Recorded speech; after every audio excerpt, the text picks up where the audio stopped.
Hi viewers, welcome to south education channel. இன்றைக்கி நம்ம சேனலில் டயாலிசிஸ் டெக்னீஷியனை பற்றி தான் பார்க்க போகிறோம். ஸோ டயாலிசிஸ் டெக்னாலஜினா என்ன அப்படிங்கிறத தான் பார்க்க போகிறோம். வீடியோ பார்க்குறதுக்கு முன்னாடி நீங்கள் நம்ம சேனலை இன்னும் சப்ஸ்கிரைப் பண்ணல அப்படின்னா கீழே உள்ள சப்ஸ்கிரைப் பண்ண கிளிக் பண்ணி சப்ஸ்கிரைப் பண்ணி வச்சுக்கோங்க.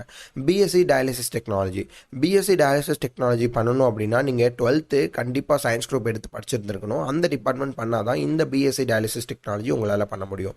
நிறைய ஸ்டூடெண்ட்ஸுக்கு டயாலிசிஸ் டெக்னாலஜினா என்ன அப்படிங்கிறது தெரியும். டயாலிசிஸ் டெக்னாலஜி படித்தா அப்ராடுக்கு போகலாமா இல்லையா, தமிழ்நாட்டில் ஓனாக ஒரு கிளினிக் ஓப்பன் பண்ணலாமா இல்லையா அப்படிங்கிற ஃபுல் அண்ட் ஃபுல் அப்டேட்ஸை இந்த வீடியோவில் நம்ம பார்ப்போம். ஸ்கிப் பண்ணாமல் பாருங்கள், ரொம்பவே யூஸ்ஃபுல்லாக இருக்கும். பிஎஸ்சி டயாலிசிஸ் டெக்னாலஜி ஒரு ப்ரொஃபஷனல் 4 years டிபார்ட்மெண்ட். நீங்கள் 4 வருஷம் படிக்கணும். 3+1 3 years நீங்கள் படிக்கிற மாதிரி இருக்கும். ஒரு வருஷம் உங்களுக்கு பெரிய மல்டி ஸ்பெஷாலிட்டி ஹாஸ்பிட்டலில் இன்டர்ன்ஷிப்பாக கொடுப்பாங்க. இந்த டயாலிசிஸ் டெக்னாலஜினா என்ன அப்படின்னு கேட்டிங்கன்னா, ஹியூமன் பாடியில் இருக்கக்கூடிய கழிவுகளை கிட்னி தான் வெளியேற்றோம். சரிங்களா, அது எல்லாத்துக்குமே தெரிஞ்ச ஒரு காமனான ஒரு விஷயம். ஸோ நிறைய பேத்துக்கும் பார்த்தீங்கன்னா கிட்னி ஃபெயிலியர் அப்படின்னு சொல்லி சிறுநீரகம் ஃபெயிலியர் ஆயிடுச்சு அப்படின்னு சொல்லுவாங்க. அந்த சிறுநீரகம் ஃபெயிலியர் ஆன பேஷண்ட்ஸுக்கு சிறுநீரகம் பண்ணக்கூடிய வேலையை இந்த டயாலிசிஸ் மிஷின் மூலயமா பண்ணுவாங்க. இதுதான் ரொம்ப ஈஸியாக உங்களுக்கு புரியுற மாதிரி சொல்லணும்னா இதுதான். ஓகேங்களா, ஒரு ஹியூமன் பீயிங் இருக்காங்க. அந்த ஹியூமன் பீயிங்க்கு அவங்க சாப்பிடக்கூடிய உணவுகளில் பார்த்தீங்கன்னா நிறைய கழிவுகள் இருக்கும். அந்த கழிவுகளை கிட்னி தான் பியூரிஃபை பண்ணி வெளியேற்றும். சரிங்களா, அப்படி அந்த கிட்னி ஃபெயிலியர் ஆயிடுச்சு அப்படின்னா அந்த கிட்னி பண்ணக்கூடிய வேலைகளை இந்த மிஷினை பண்ண வைக்கிறது அந்த டயாலிசிஸ் டெக்னாலஜி அப்படின்னு சொல்லுவாங்க. இந்த டிபார்ட்மெண்ட்டுக்கு தமிழ்நாட்டில் ரொம்ப வருஷமாக நல்ல ஒரு பீக்கில் இருக்கக்கூடிய டிபார்ட்மெண்ட். எதனால் அப்படின்னு கேட்டிங்கன்னா, நிறைய பேத்துக்கு தெரியும், இப்போ வர காலத்துலலாம் பார்த்தீங்கன்னா எல்லாத்துக்குமே கிட்னி ஃபெயிலியர் ஆகுது அப்படிங்கிற மாதிரி சொல்கிறாங்க. முதல்ல பார்த்தீங்கன்னா ஒரு கிட்னி மட்டும் ஃபெயிலியர் ஆயிடுச்சு அப்படிங்கிற மாதிரி சொல்லுவாங்க. பட் இப்போல்லாம் பார்த்தீங்கன்னா 2 கிட்னியுமே ஃபெயிலியர் ஆகிற கண்டிஷனில் இருக்குது. நாங்கள் அதெல்லாம் தினமும் டயாலிசிஸ் பண்ணிகிட்டு இருக்கோம் அப்படிங்கிற ஒரு காலகட்டத்தில் நிறைய பேஷண்ட்ஸ் இருக்காங்க.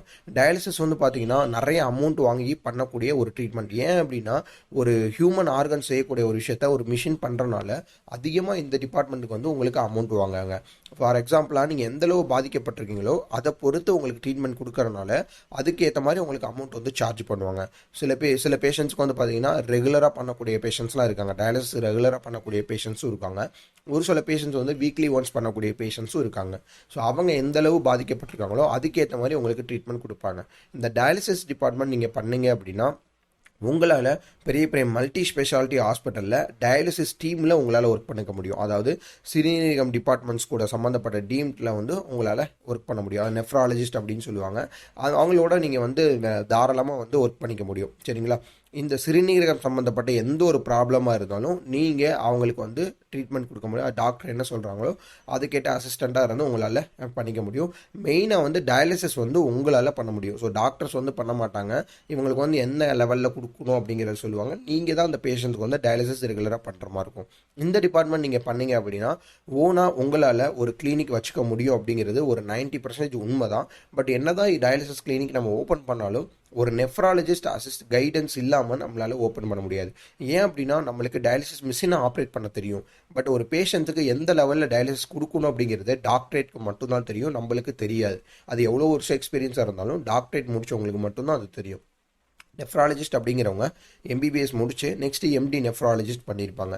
அவங்க தான் சிறுநீரகத்துக்கு பார்க்கக்கூடிய ஒரு டிபார்ட்மெண்ட்டு. ஸோ அவங்க பார்த்தீங்கன்னா என்ன லெவல் சொல்கிறாங்களோ அந்த லெவல் தான் நம்ம கொடுக்க முடியும். ஸோ என்ன தான் நம்ம முடிச்சிருந்தாலும், எவ்வளோ வருஷம் எக்ஸ்பீரியன்ஸ் இருந்தாலும், டயாலிசிஸ் டெக்னாலஜி முடித்தவங்க டயாலிசிஸ் சென்டர் ஓப்பன் பண்ணணும் அப்படின்னா ஒரு நெஃப்ராலஜிஸ்ட் கைடன்ஸ் இருந்துச்சுன்னா தாராளமாக ஓப்பன் பண்ணலாம்.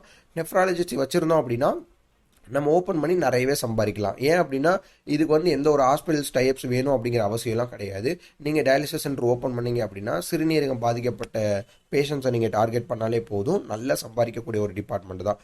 இந்த டிபார்ட்மெண்ட் நீங்கள் பண்ணீங்க அப்படின்னா தமிழ்நாட்டில் மட்டும் கிடையாது, அப்ராட்லேயுமே உங்களுக்கு நிறைய வேலை வாய்ப்புகள்லாம் இருக்குது. ஸோ ஏன் அப்படின்னா, இந்த டயாலிசிஸ் அப்படிங்கிறது ஒரு காமனான ஒரு விஷயம். இது வேறு லெவலில் இருக்கக்கூடிய ஒரு காமனான விஷயம். எங்கே நீங்கள் போனாலும் கிட்னி ஃபெயிலியர் ஆன பேஷண்ட்ஸை உங்களால் பார்க்க முடியும். ஸோ அப்போ நீங்கள் எங்கே போனாலும் கண்டிப்பாக உங்களுக்கு இந்த டிபார்ட்மெண்ட்டுக்கு வேலை இருக்கும். அதனால் டயாலிசிஸ் டெக்னாலஜி யாராவது படிக்கணும்னு ஆசைப்பட்டீங்கன்னா போத் மேல் அண்ட் ஃபீமேல் 2 பேருமே இந்த டிபார்ட்மெண்ட் பண்ணலாம். ஒரு நல்ல டிபார்ட்மெண்ட் தான். டயாலிசிஸ் டெக்னாலஜி சவுத் சைடு நான் தமிழ்நாட்டில் படிக்கணுங்கிற இன்ட்ரெஸ்டடில் யாராவது இருந்தீங்க அப்படின்னா இப்போவே டிஸ்கிரிப்ஷனில் ஒரு நம்பருக்கு காண்டாக்ட் பண்ணுங்கள். 3 years மட்டும் நீங்கள் ஃபீஸ் பே பண்ணால் போதும். 4th year நீங்கள் பே பண்ண வேண்டிய அவசியம் கிடையாது. இந்த மாதிரியான மோர் அப்டேட்ஸ்க்கு நம்மளுடைய சேனலை சப்ஸ்கிரைப் பண்ணி வச்சுக்கோங்க. டயாலிசிஸ் டெக்னாலஜி இல்லை பேராமெடிக்கல் டிபார்ட்மெண்ட் யாராவது சவுத் சைடில் படிக்கணுங்கிற இன்ட்ரெஸ்ட்டில் இருந்தாங்க அப்படின்னா அவங்களுக்கு இந்த வீடியோ ஷேர் பண்ணுங்கள். நெக்ஸ்ட் வீடியோவில் பார்க்கலாம். தேங்க்யூ.